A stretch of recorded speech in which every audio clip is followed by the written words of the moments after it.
We'll wrap up the show with Keatsman coming up here in about 15 minutes on KCMO, but we are happy to put a bow on our conversations here in North Kansas City with their newly elected mayor, Jesse Smith, who is 2 months on the job.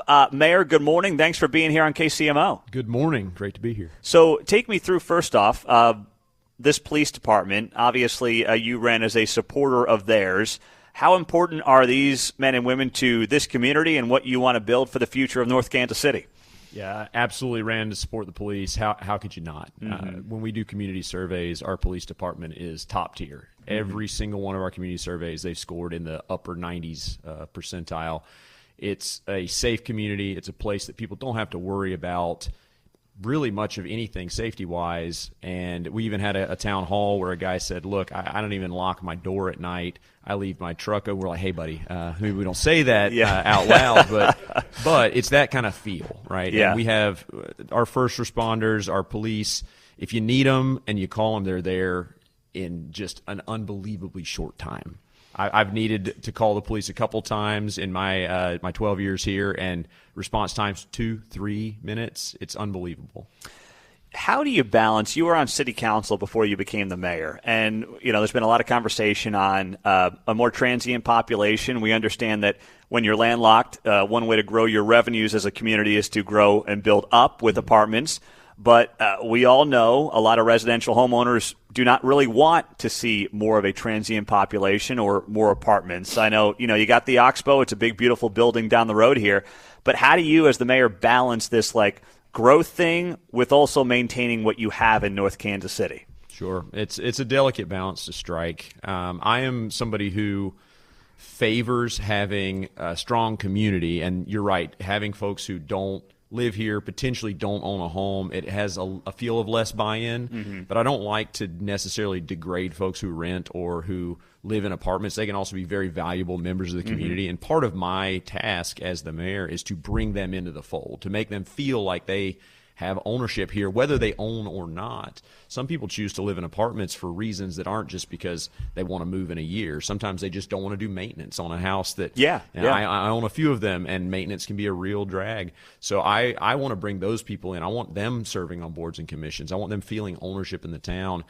We have a thing called the Citizens Academy here, and we can bring people of all ownership or renting structures in and teach them what this city does. And it really opens eyes. I've had a lot of people that come to my town hall meetings are not homeowners. They're people who are just interested in what's going on in town. And I'm also going out, I'm working on going out to these various apartment complexes and getting to meet their residents saying, look, I'm the mayor in town. I want you to understand that you can reach out to me. You can shape what's going on in town. And we've seen kind of an on-ramp to home ownership come out of these apartment complexes. CityView is one of our now becoming a legacy complex. And many of the people who I help buy houses as a realtor have come from CityView. And so it's not just transient populations that some people who prefer not to have apartments in town will classify them as. Many of them want to own a home and desire to be here and find that path once they're in. How about working with the area jurisdictions? Have you dealt with especially Mayor Lucas in any meaningful capacity yet, and what has that been like? So the mayor and I sat down for lunch at McLean's Bakery over here on Swift. Plug for McLean's. Go have a cinnamon roll. It's amazing. And I found him to be a very personable, very kind, very genuine person, and I'm hoping that we get a chance to work together. It was a kind of a surface level getting to know you. We hadn't had that chance before when I was on the city council. And I stayed back on grilling him on some of the heavier issues that we could collaborate on, but I'm looking forward to more chances to do that. And I've also met with Kathy Rose, Mayor of Riverside, Greg Knutson, the Mayor of Liberty, and I'm looking to meet some of those local Northland mayors to really bring a coalition together so that we can work for the Metro and for the Northland together. So how about you when it comes to North Kansas City? Mayor Jesse Smith was elected in April. He's here. We are at the North Kansas City Police Department. How about these Royals? Where are you at in trying to make that happen here for North KC? How about those Royals?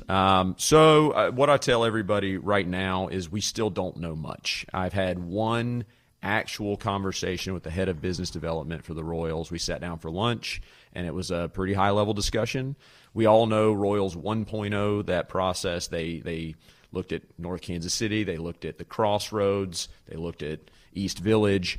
And we all saw how that went. There were a lot of unanswered questions at the end. The people of Kansas City voted not to move forward in a pretty resounding fashion. And so what I learned from that process is, one, transparency is absolutely critical. Yep. And I've promised my people that, I promised my businesses that if we are to move forward with anything Royals related, it's going to be as wide open a process as humanly possible. So I've held a town hall. We had about 100 people in the room at Cinder Block Brewery to get those questions out. We don't have the answers yet, but I want people asking the questions and getting those on our list so that we have conversation with the team. But at this point, the team reps have told us that we're still one of the sites under consideration. They're still looking at Kansas. They're still looking at downtown, and then they're looking at North Kansas City as the Clay County site.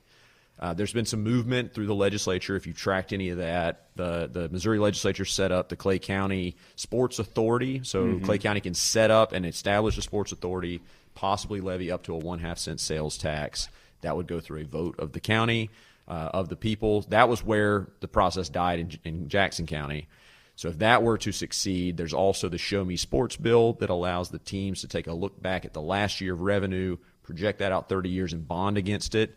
Again, that's a bit of a black box because there's non-disclosure agreements that have been signed by state reps. We don't know what that funding amount looks like. So between Clay County Sports Authority and the Show Me Sports bill, there's money. They're also going to want to have a local component, which we don't know what that looks like yet. Well, I was going to say, and it's not a knock on North Kansas City, it's just there's not a big enough tax base here for there to be a meaningful local component from a city perspective. So what is a theoretical North Kansas City role in all this financially when it's really more of a Clay County deal as far as I can tell financially? Sure, and obviously, ideally for me, we spend none of our own money. Yeah. But the Show Me Sports bill had a local component, and still some of that remains to be understood, whether local means the county participates, the state or the city participates. I'll go back to Royals 1.0, and we sat in those sessions as the final decision was approaching. We had some asks come from the team. A lot of it is redirection of revenue generated from the new stadium and the development around it. So it's net new money. And there's even a downtown revitalization program through the state that could redirect some of that as well. But most of it is not them asking us to cut them a check. It's we'll bring this new thing to your city, and when it throws off revenue, and they'll throw out projections, we'll take those projections and cut them down a little bit. We'll project out what are our expenses, and we try to get to a place that puts our city in a good spot and also can help put revenue back to the development, but it's the new revenue that's coming off of that. And is it a good deal for the taxpayers? But more so than just the money. The money is something it'll either get sorted out or not. It's the impact to my people here in North Kansas City. Clay County can advocate for the city. The ADCs, the Economic Development Councils, they can all say this sounds great, and it might from an economic development standpoint, but what does it look like on the ground, right? If they drop a stadium at 18th and at Howell, right here where the old bowling alley was, what happens to traffic? What happens to parking? What happens to those businesses in what I call the blast radius? And those are questions we didn't get answered the first time around. Well, what about what happens to assessments? Does that come up? I mean, if suddenly, of course. I mean, that's got to be something that I imagine people are bringing up to you, right? Of course. And, property values and tax assessments are, I don't have the crystal ball for that. Yeah. It's sort of like adding a pool to a house, right? It's a feature that some people love and some people don't. So does it have a rising effect on property values? Does it have a neutral effect or even a negative effect? And I can't guess that right now, but people are concerned, and it's something obviously we want to look at. What's your anecdotal feel on residential interest in having the Royals here? Breakdown. Yeah, breakdown is really tough, right? Because anytime you get a divisive issue, you're going to get the edges coming out and saying, like, I'm really, really not in favor of it no matter what answers we get later. And some people say, this sounds amazing. I could envision taking my family to the game.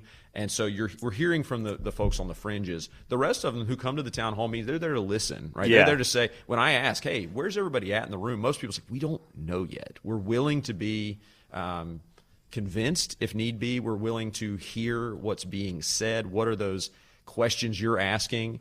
But right now, it's hard to even guess.